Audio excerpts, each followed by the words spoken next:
You can ovulate without getting a period, and yes, you can get a period without actually ovulating. I know this is confusing, but I'm going to break it down for you. This is where a lot of misconceptions come from. So first, let's start by talking about if you can bleed without having ovulated.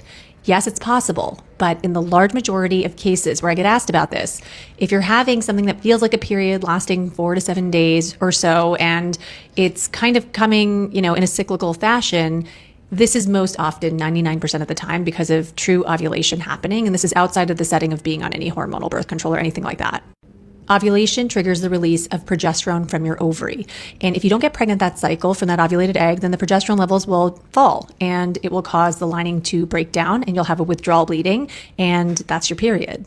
Unless you're taking hormones or you've had a recent procedure like an egg retrieval, or you have an underlying known condition, bleeding that feels like a period is most likely tied to recent ovulation. Yesterday, I saw 2 patients, both had PCOS, and one of them was saying how she had a period, what felt like a period every 30 to 45 days, but she was told by her OBGYN she didn't think that she was actually ovulating. And this is something she's read online. In both cases, I would bet 99% sure that they actually are ovulating. They're just ovulating irregularly or infrequently. Some common examples of scenarios where you're bleeding but not actually ovulating is being on hormonal birth control. When you stop taking the pill, you get a withdrawal bleed, and that's because the pill was giving you progesterone, and when you stop it or take the placebo week, then your lining's going to break down and shed. After an egg retrieval or stopping medication, if an embryo transfer is done and then it doesn't work, the same idea. Your progesterone is being taken away, and that is going to cause a withdrawal bleed, but it's not from actual ovulation.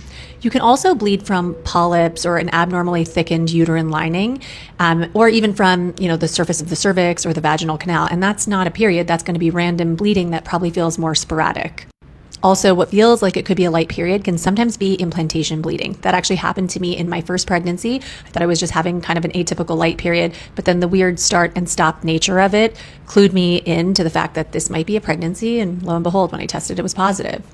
Next, I'm going to flip it and talk about scenarios where you can be ovulating and not get a period, but you're going to have to wait for part 2 of this video since the algorithm favors videos less than 3 minutes.